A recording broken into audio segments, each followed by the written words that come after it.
Hello and welcome. I'm Socrates, and today I'd like to talk about mass surveillance and the loss of our privacy and rights. Well, without further ado, let's get right into it.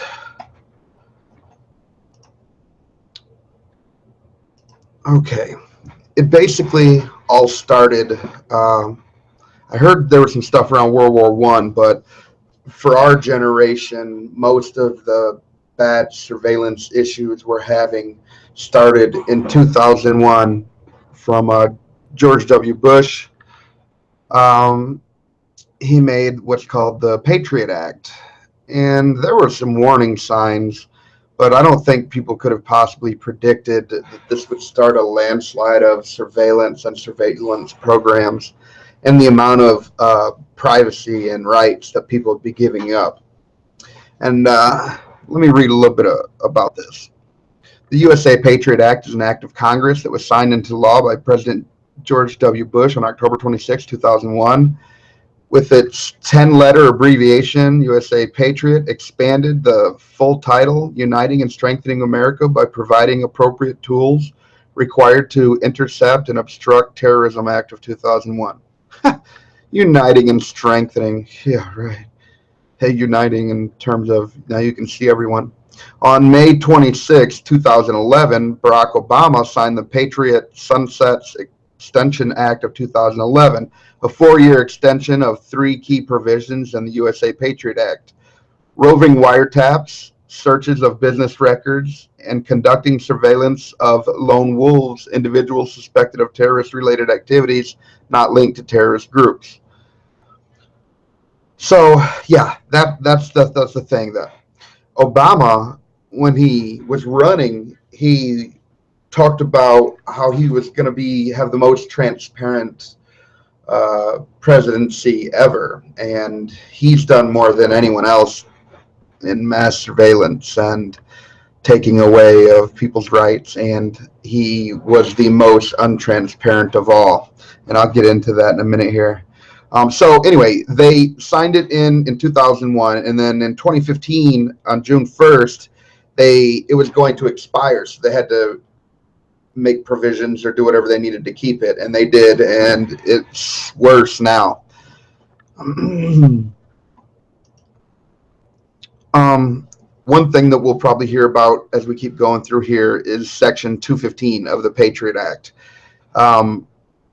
It's the main part in which they showed to us as, it's no big deal, but then they reinterpret it in their meetings, and I'll just show you how they do this.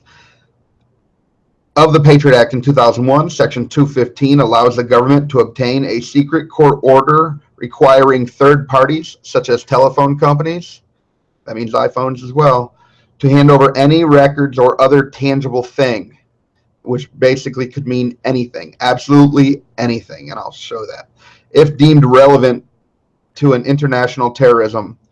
Page 22, counterespionage or foreign intelligence investigation. All right. Section 215 of the U.S. Patriot Act. EFF sued the Department of Justice on the 10th anniversary of the signing of the USA Patriot Act on October 2011 for answers about secret interpretations of a controversial section of the law. In June 2013, a leaked FISA court order publicly revealed that secret interpretation the government was using Section 215 of the Patriot Act to collect the phone records of virtually every person in the United States. Every single thing, from emails, every text. They even got revealed that they were sending around people's personal dick pics and shit and nudes that they were sending each other in sex. They were sending those around their office as a joke. Regular people's shit, man. What the fuck? Where was I? Prior to the revelations, several senators warned that the Department of Justice was using Section 215 of the Patriot Act to support what government attorneys called a sensitive collection program. Yeah, sensitive in terms of any little thing you do is written down. targeting large numbers of Americans. The language of Section 215 allows for secret court orders to collect tangible things that could be relevant to a government investigation, a far lower threshold and more expansive reach than a warrant based on probable cause. So they don't really need shit, man. The list of possible tangible things the government can obtain is seemingly limitless. It could be absolutely anything. They'll take your computer, your phone, your rights. You could include everything from a driver's license record to internet browsing patterns, and they do. In response to a court order in our lawsuit in September 2013, the government released hundreds of pages of previously secret FISA documents detailing a court's interpretation of Section 215, including an opinion excoriating the NSA for misusing its mass surveillance database for years. In October 2013, the government released a second batch of documents related to Section 215, which showed, among other things, that the NSA had collected cell site location without notifying its oversight committees in Congress or the FISA court. So they're showing how, even though they're supposed to, like it said earlier, get a warrant or whatever, that's all bullshit. They don't have to do that, and they're not doing that. They're just collecting it, and then later, if they need to use it, then they'll pretend like they're getting permission to do it. But they've been doing all this without permission, and they've been caught over and over and over again. I mean, Snowden revealed it. WikiLeaks' Julian Assange has revealed it. There's been lots of whistleblowers for all sorts of shit like this. This is nothing new. It's just that I think that people don't know how much their rights have been infringed. Therefore, they don't have an appropriate amount of concern in that area. I'm going to move on a little here. This is section 2, section summary of the Patriot Act Title 2. The following is a section summary of the USA Patriot Act Title 2. The U.S. Patriot Act was passed in the United States, blah, blah, blah. Oh no. I wanted to show you exactly, I apologize, what Obama's stance was before his presidential run and how he's changed afterwards. This is from WNIT Frontline. On the campaign trail back in 2008, Barack Obama promised to preside over the most transparent administration in U.S. history. No more secrecy, he said. That is a commitment that I make to you. As president, however, Obama has embraced many of the same domestic surveillance programs he once derided as a candidate. For the one-time constitutional law professor, the shift has been particularly striking. Here's a brief history. 2004, the race for the U.S. Senate. Obama, campaigning for Senate, begins to address questions about the intersection of national security and privacy. He takes aim at the Patriot Act for violating our fundamental notions of privacy and tells the Democratic National Convention, we don't like federal agents poking around our libraries. 2005. As Senator Obama focuses on reining in government surveillance, in 2005, he sponsors a bill to make it harder for federal agents to use a special type of subpoena, known as a national security letter, to obtain business records without court order. Oh, is that a subpoena? Is that how you spell that shit? Sorry. The same year, he joins Democrats to press for additional civil liberties protections as they vote to extend the Patriot Act. The law, he says, seriously jeopardizes the right of all Americans and the ideas Americans stand for. He's completely flipped on his stance. It's really shameful. Obama votes against confirming General Michael Hayden, who was the head of the NSA under President George W. Bush, developed the administration's highly controversial warrantless wiretapping program. Explaining his vote, Obama says, Americans fought a revolution in part over the right to be free from unreasonable searches, damn straight, to ensure that our government could not come knocking in the middle of the night for no reason. We need to find a way forward to make sure we can stop terrorists while protecting the privacy and liberty of innocent Americans. Sorry. Yeah, that's strong words, and that who couldn't stand behind that, In 2007, Obama is campaigning for the White House and making government transparency a central part of his platform. He tells an audience in Washington that the Bush administration puts forward a false choice between the liberties we cherish and the security we provide. As President Obama says, he will provide U.S. intelligence agencies the tools they need to defeat terrorists without undermining the Constitution. That means no more illegal wiretapping on American citizens, no more national security letters to spy on its citizens who are not suspected of a crime, no more ignoring the law when it is convenient. In 2008, a vote for FISA Amendments Act seeking to enhance his national security credentials amid a close race for president. Obama votes for a law expanding the government's ability to eavesdrop on communication inside the U.S. without obtaining a specific warrant for each case. Isn't that funny? As soon as he's fucking elected, piece of shit. The measure includes a controversial provision granting legal immunity to phone companies that participated in the NSA's wiretapping program. The vote comes just months after Obama spokesman told Talking Points Memo, to be clear, Barack will support a filibuster of any bill that includes retroactive immunity for telecommunications companies. And then he makes sure that everyone helping him is immune from any repercussions, suing them or whatever.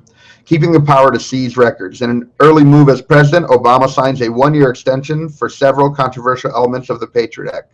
Among the provisions renewed in Section 215, which allows the government to petition the Foreign Intelligence Surveillance Court to compel businesses such as Verizon to hand over customer records. In 2011, the president again renews the Patriot Act, offering a new lifeline to several controversial elements of the law, including 215, the use of roving wiretaps, and so-called lone wolf provision, which allows for surveillance of individuals with known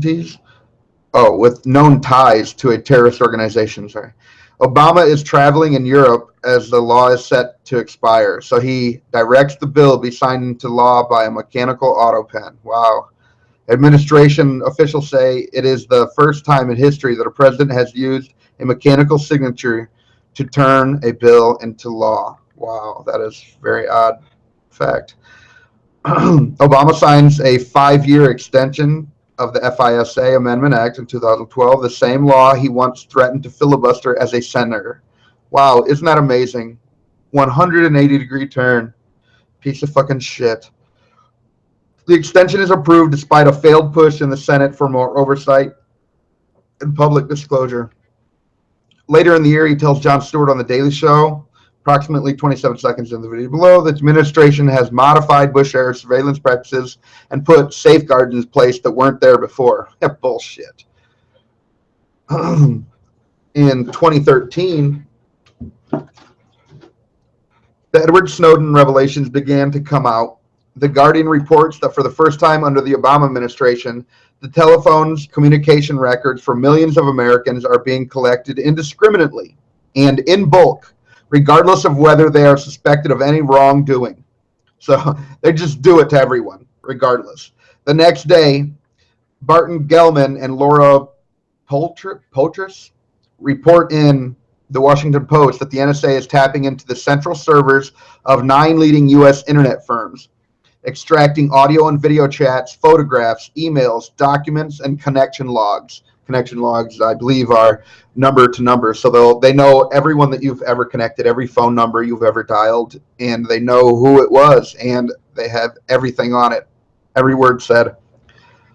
June 7th, 2013, the president makes his first public statement on the Snowden leaks. When he was running, he was talking about how he wanted to protect whistleblowers. So let's see what and when it's against him, let's see what he says. Saying the telephone records program is fully overseen, not just by Congress, but by the FISA court. No one, he says, is listening to the content of people's phone calls.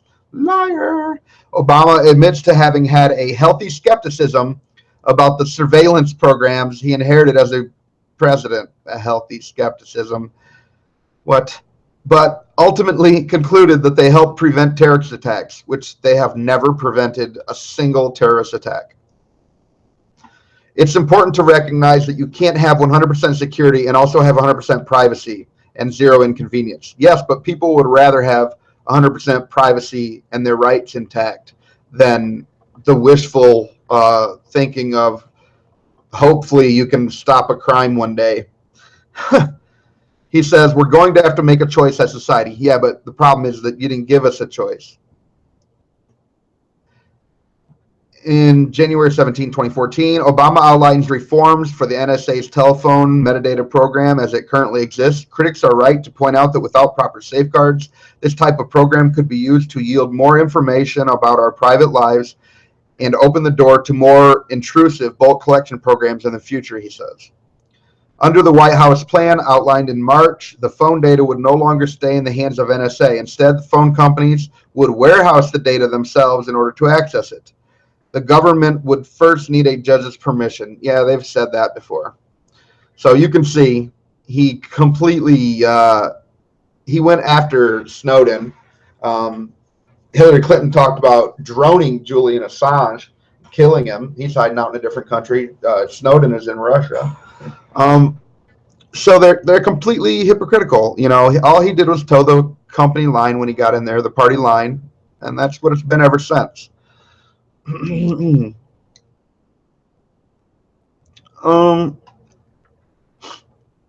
lastly, we can see if Trump does anything different. Hopefully, he turns out better. But I wanted to point out real quick here. This is a list of government mass surveillance projects on Wikipedia, and just take a look at other countries. Okay, here's the European Union, 3 of them. Australia, what's it got? 1 maybe, Telstra. China has 1, Golden Shield product. Monitoring Bureau. France 1, Germany 2, India 3, Russia 2, Sweden 2, Switzerland 1, United Kingdom 2, 4, 6. Okay, 6 is the record from United Kingdom. United States 2, 4, 6, 8, 10, 12, 14, 16, 18, 20, 22, what is that, 23? We have more, it seems, than the rest of the world combined.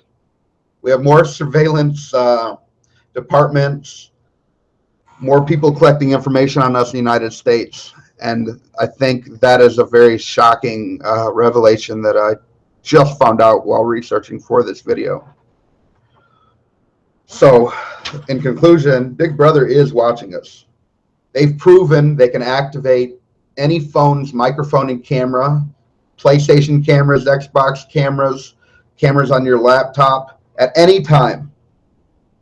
They record every word because they initially started only recording keywords, and they found it much easier just to record everything.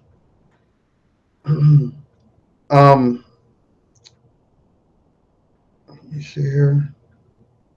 There's a popular saying, if you have nothing to hide, then you should have nothing to fear.